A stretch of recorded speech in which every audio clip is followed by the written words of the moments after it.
সুপ্রিয় দর্শক, স্বাগত জানাচ্ছি। বিশ্বব্যাপী রাজনৈতিক, অর্থনৈতিক এবং সামরিক শক্তির হিসেব নিকেশ বেশ জটিল, আর তার মাঝেই সাম্প্রতিক সময়ে তৃতীয় বিশ্বযুদ্ধের দামামা বাজতে শুরু করেছে। বিশেষ করে ইউরোপের ভূ রাজনৈতিক সংকট, চীন তাইওয়ান দ্বন্দ্ব, মধ্যপ্রাচ্যের অস্থিরতা এবং পারমাণবিক শক্তিধর দেশগুলোর ক্রমবর্ধমান সামরিক শক্তি প্রদর্শন পৃথিবীকে তৃতীয় বিশ্বযুদ্ধের দ্বারপ্রান্তে নিয়ে যেতে পারে বলে আশঙ্কা তৈরি হয়েছে।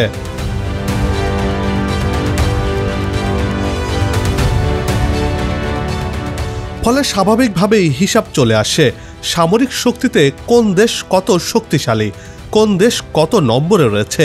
চিরপ্রতিদ্বন্দ্বী ভারত পাকিস্তান কত নম্বরে রয়েছে সেই তালিকাতে, কোন দেশের কাছে কি কি অত্যাধুনিক হাতিয়ার রয়েছে, সামরিক শক্তিতে কে বেশি শক্তিশালী, বাংলাদেশের অবস্থানই বা কততম। এসব প্রশ্নের উত্তর সহ বর্তমান বিশ্বের সামরিক শক্তিধর দেশের তালিকা প্রকাশের খবর নিয়ে সাজিয়েছি এবারের পর্বটি। বিস্তারিত জানতে পুরো ভিডিওটি দেখুন। দর্শক, চলুন চলে যাই মূল ভিডিওতে।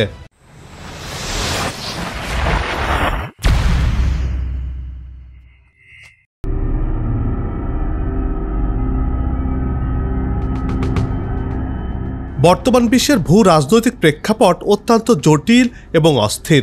ইউক্রেন রাশিয়া যুদ্ধ শুধু ইউরোপেই নয়, সমগ্র বিশ্বের জন্য একটি গুরুতর হুমকি হিসেবে বিবেচিত হচ্ছে।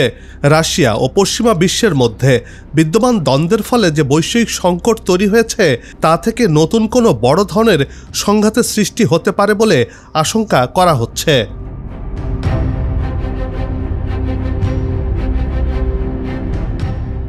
অন্যদিকে চীন ও তাইওয়ান ইস্যু বৈশ্বিক উত্তেজনার অন্যতম উৎস। চীন তাইওয়ানকে তাদের নিজেদের অংশ হিসেবে দাবি করে এবং তাদের স্বাধীনতাকে স্বীকার করে না, আর মার্কিন যুক্তরাষ্ট্র প্রকাশ্যে তাইওয়ানের পক্ষ নিয়েছে, যা চীনের সঙ্গে তাদের সরাসরি সংঘাতের দিকে নিয়ে যেতে পারে।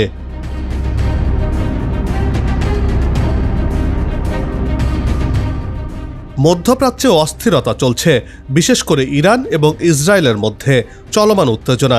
ইরান পারমাণবিক কর্মসূচি নিয়ে কাজ করছে, যা ইসরায়েল সহ পশ্চিমা বিশ্বের জন্য হুমকি হিসেবে মনে করা হয়ে থাকে।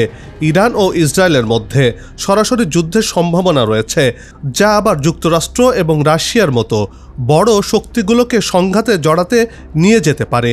এ নিয়ে নতুন করে দ্বন্দ্ব তৈরি হতে পারে বলে মনে করা হচ্ছে।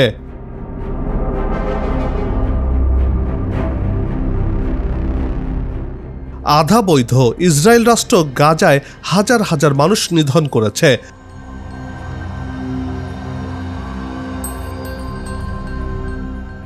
সম্প্রতি বাংলাদেশ ভারতের মধ্যে দ্বন্দ্ব চরমে পৌঁছেছে। দুই দেশের সীমান্তে উত্তেজনাকর পরিস্থিতি তৈরি হয়েছে।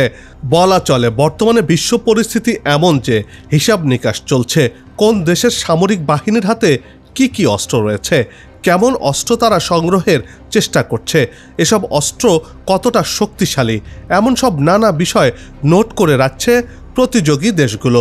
এমনকি সাধারণ মানুষের মধ্যেও এমন আগ্রহ দেখা গেছে। বাংলাদেশ নিয়েও থেমে নেই সেই কৌতূহল, যদিও বাংলাদেশ শান্তিপ্রিয় দেশ।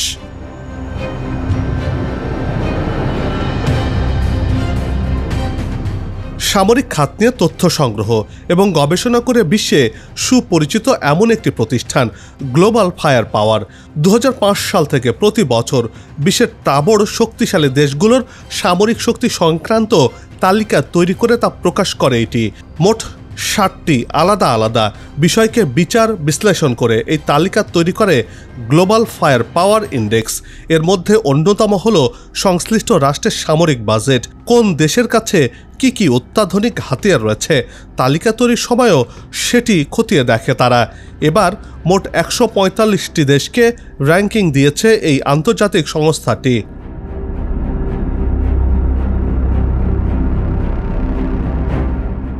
সামরিক শক্তির তালিকা প্রকাশের প্রথম দিন থেকেই 1 নম্বর স্থানটি ধরে রেখেছে মার্কিন যুক্তরাষ্ট্র। এবারও তার ব্যতিক্রম হয়নি। আমেরিকার ধারে কাছেও নেই অন্য কোনো দেশ। পাওয়ার ইন্ডেক্স 2025-এ ওয়াশিংটনে প্রাপ্ত পয়েন্ট 0.744। এই সমীক্ষক সংস্থার সূচক অনুযায়ী যে রাষ্ট্র শূন্যের যত কাছে থাকবে তার ফৌজি বা সামরিক শক্তি তত বেশি।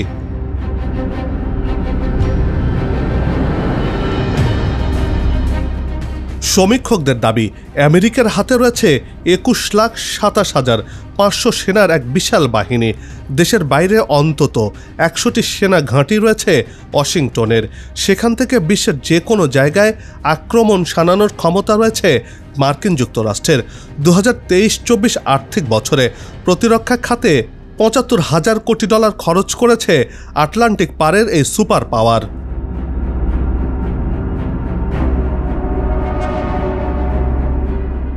গ্লোবাল ফায়ার পাওয়ারের তালিকায় দ্বিতীয় স্থানে রয়েছে রাশিয়া। পয়েন্ট কিছুটা কমেছে এই মহাশক্তিধর দেশটির। সমীক্ষকেরা মস্কোকে দিয়েছে 0.788 নম্বর। বিশ্লেষকদের দাবি 2022 সালের 24 ফেব্রুয়ারি থেকে চলা ইউক্রেন যুদ্ধে রুশ সেনা সুনাম কিছুটা ধাক্কা খেয়েছে। ক্রেমলিন খুব দ্রুত কিয়েভের পতন ঘটাতে পারবে বলে মনে করা হয়েছিল, কিন্তু বাস্তবে তা হয়নি। আর এ কারণেই রুশ ফৌজরা এই হিসাবে পিছিয়ে পড়েছে।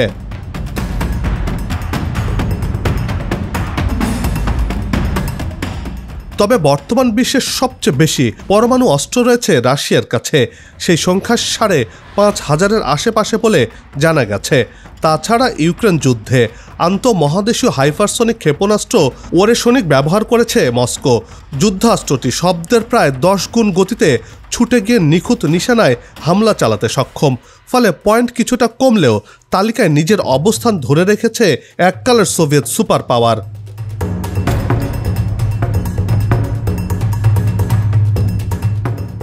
রাশিয়ার সমান পয়েন্ট পেয়েও তালিকায় 3 নম্বর স্থান পেয়েছে চীন। বেইজিংয়ের মোট 31,70,000 সৈনিক রয়েছে বলে জানিয়েছে গ্লোবাল ফায়ার পাওয়ার। শুধু তাই নয়, রণতরী সংখ্যার নিরিখে আমেরিকাকে ছাড়িয়ে গেছে ড্রাগন ভূমি। দুনিয়ার বৃহত্তম নৌশক্তির তকমা পেয়েছে চীন। ইউক্রেন যুদ্ধ শুরু হওয়ার পর রাশিয়ার সঙ্গে সম্পর্ক আরও মজবুত করেছে চীন।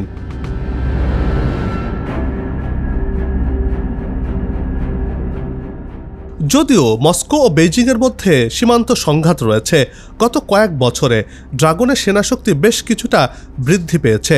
আমেরিকার সাথে 6ষ্ঠ প্রজন্মের যুদ্ধ বিমান আকাশে উড়িয়েছে পিপলস লিবারেশন আর্মির বিমান বাহিনী। পাশাপাশি শক্তিশালী ড্রোন এবং রকেট বাহিনীও রয়েছে বেইজিংয়ের। আফ্রিকা, এশিয়া এবং দক্ষিণ আমেরিকায় একাধিক সেনা ঘাঁটি রয়েছে চীনা লাল ফৌজদের।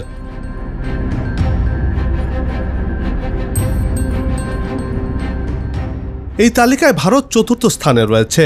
গ্লোবাল ফায়ার পাওয়ারের সমীক্ষকেরা নয়াদিল্লিকে দিয়েছেন 0.1184 পয়েন্ট।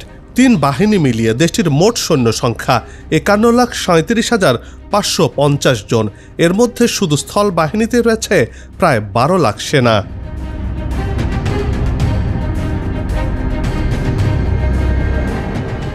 দু 2024-25 আর্থিক বছরে প্রতিরক্ষা খাতে 6,21,940 কোটি টাকা বরাদ্দ পায় ভারতীয় সামরিক বাহিনী। 2023-24 আর্থিক বছরে এটি ছিল 5,93,538 কোটি টাকা। দেশের মোট জিডিপির 1.89% প্রতিরক্ষা খাতে খরচ করছে নরেন্দ্র মোদী সরকার। আগামী 2025-26 অর্থ বছরে এই অঙ্ক আরও বাড়বে বলে ইঙ্গিত দিয়েছেন মোদী সরকার।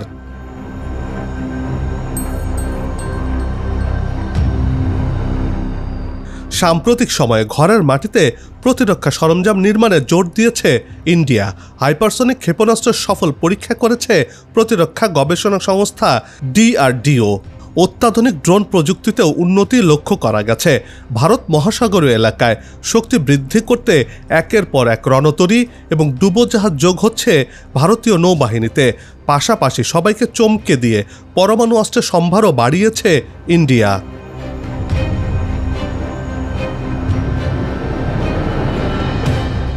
তালিকায় 5, 6 এবং 7 নম্বরে রয়েছে দক্ষিণ কোরিয়া, ব্রিটেন এবং ফ্রান্স। দ্বিতীয় বিশ্বযুদ্ধের সময়কার মহাশক্তি জাপান পেয়েছে 8ম স্থান। তুরস্ক এবং ইতালি যথাক্রমে 9 এবং 10 নম্বর স্থানে রয়েছে। প্রথম 10-এ স্থান পাওয়া দেশগুলোর মধ্যে দক্ষিণ কোরিয়া, জাপান, তুরস্ক এবং ইতালি পরমাণু শক্তিধর রাষ্ট্র নয়। তাৎপর্যপূর্ণ বিষয় হল আণবিক হাতিয়ার থাকা সত্ত্বেও প্রথম 10-এ জায়গা পায়নি পাকিস্তান। ইসরায়েল এবং উত্তর কোরিয়াও সেই তালিকাতে রয়েছে। পাকিস্তান এই তালিকায় পেয়েছে 12তম স্থান। ইসলামাবাদের প্রাপ্ত নম্বর 0.2513। 2024 সাল থেকে আফগানিস্তানের তালিবান সরকারের সঙ্গে চলা সীমান্তে সংঘর্ষ পাক সেনাদের র্যাঙ্কিংয়ে নেতিবাচক প্রভাব ফেলেছে বলে জানিয়েছেন প্রতিরক্ষা বিশেষজ্ঞরা। একটা সময়ে এই তালিকায় 7 বা 8 নম্বর স্থান ধরে রাখত ইসলামাবাদ।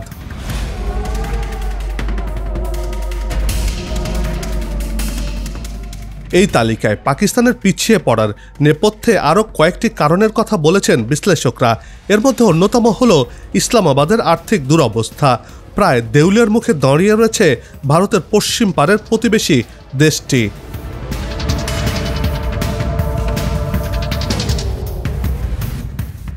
গ্লোবাল ফায়ার পাওয়ারের সমীক্ষকেরা জানিয়েছেন সৈন্য শক্তির দিক থেকে দুই চিরশত্রু ইরান এবং ইসরায়েল একেবারে গা ঘেঁষাঘেঁষি করে দাঁড়িয়ে রয়েছে।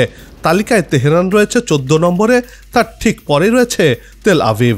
ওয়ার্ল্ড ইকোনমিক ফোরাম জানিয়েছে বিশ্বজুড়ে বেড়েছে নিরাপত্তাহীনতা।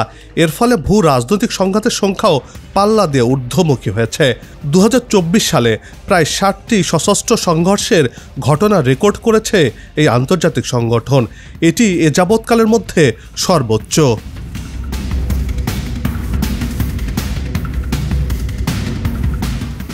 গবেষকদের দাবি 2023 এবং 2024 সালের মধ্যে যুদ্ধের জেরে নিরীহ নাগরিকদের প্রাণহানির সংখ্যা 30% বৃদ্ধি পেয়েছে। পূর্ব ইউরোপ, পশ্চিম এশিয়া এবং উত্তর আফ্রিকার দেশগুলো বেশি পরিমাণে রক্তাক্ত হয়েছে বলেও জানিয়েছেন তারা। সম্প্রতি এই সংক্রান্ত একটি রিপোর্ট প্রকাশ করেছে Stockholm international piece research institute. এতে বলা হয়েছে বিশ্বব্যাপী সামরিক ব্যয় আকাশচুম্বী হয়েছে। 2023 সালে ফৌজের পিছনে মোট খরচ হয়েছে $2,80,000 কোটি।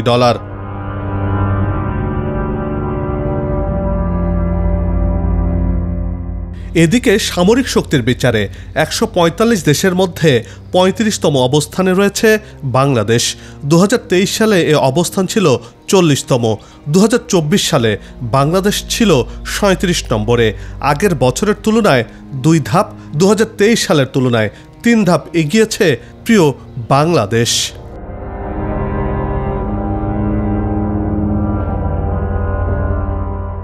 বন্ধ হোক যুদ্ধ, বিগ্রহ, হানাহানি, শান্তিময় হোক বিশ্ব, এমন প্রত্যাশা রেখে পর্ব থেকে বিদায় নিচ্ছি। তবে যাবার আগে সেই একই অনুরোধ, যেখানে সেখানে ময়লা আবর্জনা ফেলবেন না, পরিবেশের ক্ষতি করবেন না, অযথা হর্ন বাজাবেন না। আপনার দেশের সৌন্দর্য রক্ষায় পোস্টার লাগানো থেকে বিরত থাকুন। যদি চ্যানেলটিতে নতুন হয়ে থাকেন, ভিডিওটি ভালো লাগে, তাহলে চ্যানেলটি সাবস্ক্রাইব করে ভালোবাসায় আবদ্ধ করবেন। ভালো লাগা না লাগার বিষয়টি কমেন্টে লিখে জানাবেন। কি ধরনের ভিডিও দেখতে চান তাও জানানোর অনুরোধ রইল। ধন্যবাদ।